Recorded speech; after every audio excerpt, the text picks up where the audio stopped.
Comic Wednesday on the Freestyle. I'm Scott. And I'm Clint. And we're continuing our Astonishing X-Men run. And now we're going to be talking about numbers 7 through 12, which is the graphic novel is called Dangerous.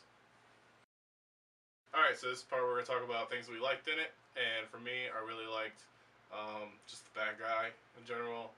Yeah. Danger. It's the danger room and a physical personification. But she's crazy as fuck. She tricks this kid into killing himself. Yeah. And yeah, this one kind of like throws it like a little bit for a loop into like the first one as like this really dark shit like happens like right in the first issue, and it kind of you don't really know like who is this like villain and whatnot, and it's like a real kind of like a mystery for like the first like I think like 3 issues and whatnot. Yeah. It's like just weird, almost like the mansion's haunted. yeah, Kind pretty of much. shit and whatnot. And then like the whole giant like half fucked up sentinel comes out of the ground like talking about its lord and shit like that, fighting the X-Men on the front lawn. Yeah, it's pretty crazy. Yeah. It's like definitely the writing like kicked up a notch and whatnot. I feel like in this one, not that it wasn't like good in like the first one, but I felt like alright, now we're in full gear now. Fucking hold on to your butts. Yeah. It was basically the AI from the Danger Room came to life. It just started doing all this crazy shit. Yeah, and just like the planet had to come to life, and then like it being using all like its technology against it, or against them and stuff.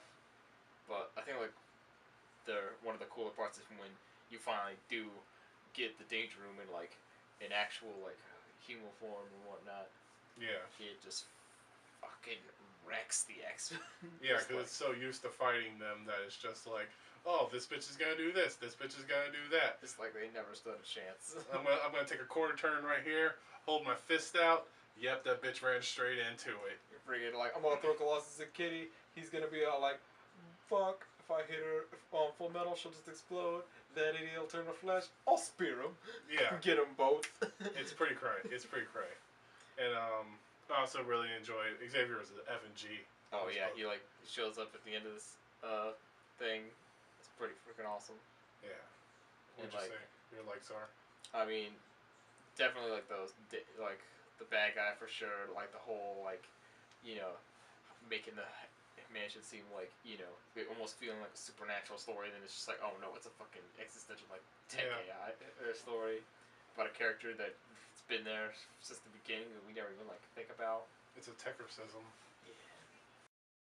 So this is where we're gonna talk about our dislikes, and honestly, we don't really have anything. Like, trying to think of something.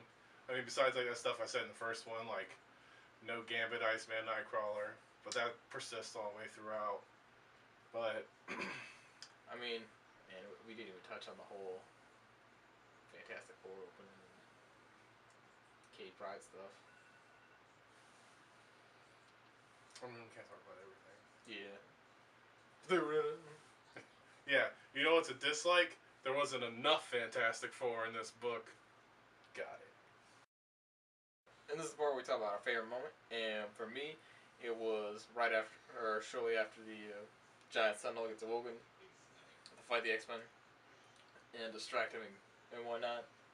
It ends with Cyclops telling everybody to get behind him as he fucking removes his visors and has a nice big old panel of just nothing but red, and then the Sentinel's just fucking laid out. It's fucking done.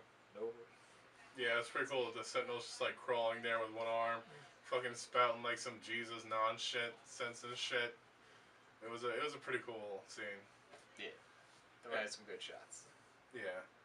And I'd say my favorite part is whenever Danger first got to Genosha, Xavier was talking to us psychically somehow, and she was all like, oh, I can fucking beat any X-Men.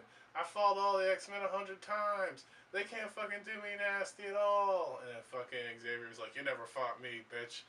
And he just comes driving out of the smoke in a semi-truck and runs that bitch over. It like takes her head off with like a hatchet.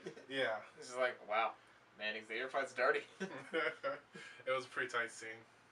Alright, so I guess that brings us to the end of our Comic Wednesday. This is where I normally say, like, would you read it and everything, but yeah, right. Oh yeah, I mean, it's almost the tie between of like of the four volumes of the series, it might be like one of my favorite ones. Yeah, it was really tight. I enjoyed it as well. Yeah, go read it if you like X-Men. You like all that stuff. You want to see something where, also, again, they're not fighting a mutant, which is cool. Yeah, a brand new enemy and whatnot. Yeah. But, yeah. Some good ideas going on in this book. Yeah, we definitely knew what he was doing. But other than that, I'm Scott. And I'm Clint. And, do the stuff below the video. Yeah. Bye.